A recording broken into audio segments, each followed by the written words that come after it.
Waggoota 13 guutuun mana maadaamii yookaan biyya Arabaa keessatti humna koo fixadhe. Tarii seenaan koo kun nama tokkoofillee barnoota taatee jireenya isaa yookaan ishee jijjiiruu danda'a. Adaraa hanga xumuraatti dhaggeeffadha. Ani Faxumaa Abdaallaan jedhama. Ijoollummaa korraa kaasee rakkinni gidiraan qormaanni duniyaa yookaan biyya lafaa waan na qofaaf uumame natti fakkaata. Sababni isaa immoo ani maatii harka qalleessa yookaan hiyyummaan mana godhatte keessatti dhalachuu koodha.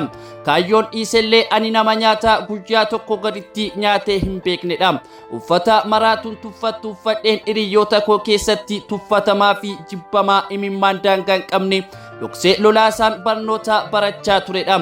Ay carraa koo jechaan guyyaa dhaloota koos abaaraa jiraadha. Silaa rabbiin hin komatanii guyyaa tokko utuun baradheen jijjiirame maatii koo rakkoo fi gidiraa nurraa cituu didee fi imimmaan akka galaana diimaaf akka laga abbayyaa dhoksaan maatiin keenya hunduu dhangalaasu sanaa fi utuun xiiqeffadhee gumaa koo ba'uu fi hiyyummaa haaloo qabadhu.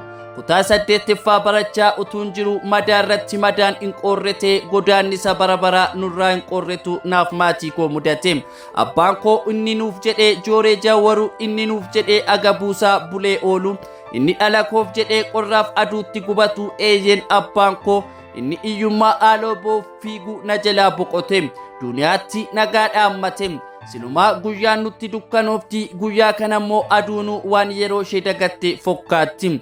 Egaa silaa wanti godhan hin jiru anis maatii koo fi of jajjabeessaaman barnoota koo itti fufe. Marree cittoo irratti fanxoo jedhu mitiire silaa kan deegaaf uumame abjuun gogaa baataa jedhu mitiire ammammoo wantan takka yaadeen beekne sammuu kottuun dhufnetu na mudate. Innis guyyaa tokkootu mana barumsaatii galuu namoonni ani hin beekne daandiirra dhaabbatanii karaa natti cufanii fedhii koo malee humna isaanii narratti agarsiisanii dirqamaan mana ani hin beekne na geessanii akkasis naan jedhanii amma haadha manaa taatee jirta mana kanaa eessayyuu deemuu hin dandeessu naan jedhanii eeyyeen dhugaadha wallaahi eessayyuu deemuu hin danda'u. Maaliif yoo jettan immoo ani oomaa humna hin qabu. Ani nama guyyaa tokko oolee gaafa lammaffaa yoo fedha rabbii ta'e waan argate nyaatee ooludha. Kanaafuu utuun jibbuu utuu keessa kootti gubadhee rabbiin komadhuun tole fedha koodha jedhee maal godhure akka garaataa marqaan galaataa jedhu mitiire. Egaa hunduma isaa obsee hunduma isaa dhokseetuun jiraadhuun guyyoonnis lakkaa'amanii waggaa guutanii. Egaa anis amma daa'ima ji'a lamaan qabam. Amma dhagaa kan amaan gaarii fokkaatee jireenya koo dhadhaa bidda boote taasise. Innis akkas ture. Aniif abbaan manaa koo walii gallee akkani biyya Arabaa deemee jireenya keenya jijjiiru murteessine.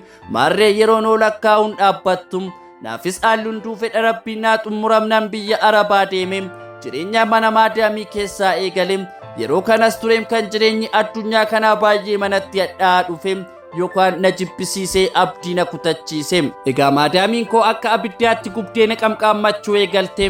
Marree isheenis guyyaa tokko turuu daqiiqaa tokkoofiyyuu boqonnaa naan laattu. Silaa kan itti mataniin jiru akka maraatutti qofaa gungumaa deemuudha. Marree anis utumani akkasiin jiraadhu waggoonni 3 dabaree wal jijjiiraa darbanii. Ani garuu gatii humna kootii gatii dafqa kootii kan ji'a 5 qofaan argadhe. Amma garuu waan rabbi imimmaan koo arginatti fakkaata. Anis mana maadaamii aaraan galee achis wanti hunduu haala gaarii naa mijachuu jalqabe. Garuu ammas sakaallaan jireenya koo akkumatti fufetti jira.